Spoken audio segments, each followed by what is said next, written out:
मैं ये जानना चाहता हूं कि जब मैं देश में रहकर देश के हित की बात नहीं करूंगा तो क्या सऊदी में करूंगा। जब सऊदी के लोग सऊदी अरब की मस्जिदों में सऊदी के हित की बात कर सकते हैं तो हम भारतवासी भारत में क्या भारत की मस्जिदों में भारत के हित की बात नहीं कर सकते। मैं ये बात कर रहा था कि हमारे भारत को तरक्की की तरफ ले जाना है तो कहा गया कि आप ये बात मस्जिद में नहीं कर सकते। क्या मजहबी कट्टरता देश प्रेम के आड़े आ सकती है? लखनऊ में ऐसा हो रहा है। मौलाना वसीम हमारे साथ हैं। सर, क्या हुआ आपके साथ? मस्जिद में आप तकरीर कर रहे थे लेकिन आपकी बातों का लोग विरोध कर रहे हैं। हुआ ये कि गणतंत्र दिवस के मौके पर जहां सारा देश राष्ट्रीय पर्व मना रहा था, उसी कड़ी को मैंने भी मद्देनज़र रखते हुए अपनी मस्जिद में, जिसमें मैं तकरीबन 10 सालों से स्पीच देता हूं और पॉजिटिव बात करता हूं, उसका खासकर नौजवानों में काफ़ी अच्छा असर है।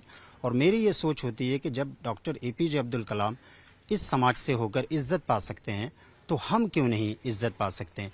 इस सोच के साथ मैं लोगों को अच्छी बात बताता हूं, राष्ट्र के हित की बात करता हूं। तो इसी कड़ी में 26 जनवरी को मैं, चूँकि उस दिन फ्राइडे भी था, तो मैं मस्जिद में देश में जिन लोगों ने बलिदान दिया है उनके सम्मान और देश को कैसे विश्व गुरु बनाना है, उसमें कैसे हमें योगदान देना है, इसके तहत मैं बात कर रहा था। तभी मेरा विरोध किया गया। कौन लोग थे जिन्होंने विरोध किया? जिन्होंने विरोध किया है वो कहते हैं कि मैं आर्मी से रिटायर्ड हूं और उन्होंने ये विरोध किया कि आप मस्जिद में इस तरीके की बात नहीं कर सकते। मैं ये जानना चाहता हूं कि जब मैं देश में रहकर देश के हित की बात नहीं करूंगा तो क्या सऊदी में करूंगा। जब सऊदी के लोग सऊदी अरब की मस्जिदों में सऊदी के हित की बात कर सकते हैं तो हम भारतवासी भारत में क्या भारत की मस्जिदों में भारत के हित की बात नहीं कर सकते। तो कौन सी बात कर रहे थे जिस पे ऑब्जेक्शन उन्होंने किया? मैं ये कह रहा था कि देखिए, ये हमारा जो भारत आज़ाद हुआ है, इस आज़ादी के पीछे बहुत सारे लोगों के, हर समाज के लोगों का बलिदान है। उन्होंने अपनी जानों के नजराने पेश किए हैं। हमें उनकी जानों के नजरानों को सही अगर खिराज अकीदत पेश करना है तो हमें अपने भारत को तरक्की की तरफ ले जाना है। मैं ये बात कर रहा था। तो उन्होंने ये विरोध किया कि आप मस्जिद में सिर्फ अल्लाह की बात करेंगे, ये बात मस्जिद में नहीं कर सकते हैं। अच्छा, धमकी भी दी फिर आपको? हाँ, धमकी भी दी गई। ये कहा गया कि आप इस तरीके की कट्टरपंथी बातें करते हैं और आप इस मस्जिद में तकरीर नहीं कर सकते। मैं मस्जिद का सदर हूँ, जो मैं कहूँगा वही होगा। मतलब आपसे कहा कि कट्टरपंथी बात आप कर रहे हैं? हाँ, और आप देश से जुड़ी बातें कर रहे हैं? हाँ, मैं ये बात कर रहा था कि हमारे भारत को तरक्की की तरफ ले जाना है तो कहा गया कि आप ये बात मस्जिद में नहीं कर सकते। इसमें सबसे बड़ी बात यह है कि वो गणतंत्र दिवस वाला जो फ्राइडे था उसमें वो व्यक्ति अकेला था, लेकिन दूसरे जुमे को फिर मैंने वही टॉपिक रखा और उस बात को आगे बढ़ाने की कोशिश की तो 2-3 लोग उसके सपोर्ट में और आ गए। और ये कहीं ना कहीं एक वायरस की तरह है। पहला एक व्यक्ति था, फिर उसके साथ 2-3 लोग और आ गए दूसरे जुमे में।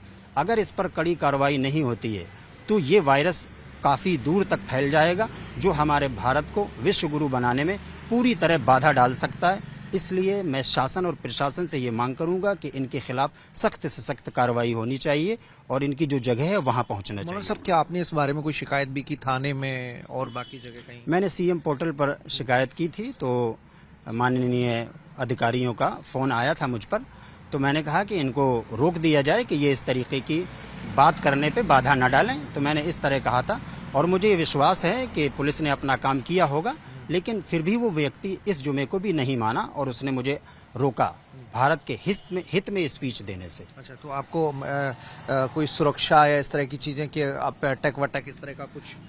जाहिर सी बात है, जो लोग कट्टरपंथी सोच रखते हैं उनके लिंक कहाँ कहाँ होंगे, इस बात से मुझे पूरा डर रहता है। और मैं शिक्षक हूँ, मैं कहीं कहीं हर जगह अकेले ही जाता हूँ, तो मुझे जाहिर सी बात है इन चीज़ों से मुझे डर है, इनकी सोच से और इनकी जो भी सोच है उस सोच से मुझे वाकई डर है। और मैं चाहूँगा कि मेरी भी हिफाजत की जाए क्योंकि मेरी जान को भी खतरा है।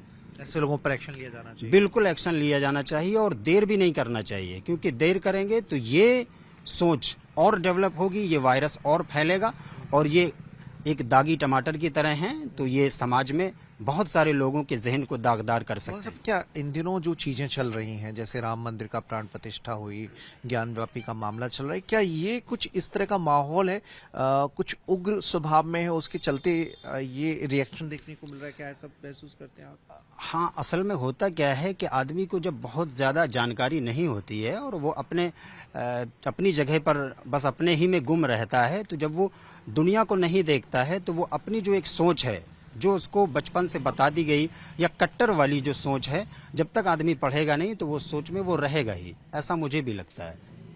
तो इस तरह के लोग उन पर एक्शन लिया जाना चाहिए, ऐसा मौलाना वसीम का कहना है। कैमरा पर्सन सतदेव सिंह के साथ मनीष यादव, टाइम्स नव भारत, लखनऊ।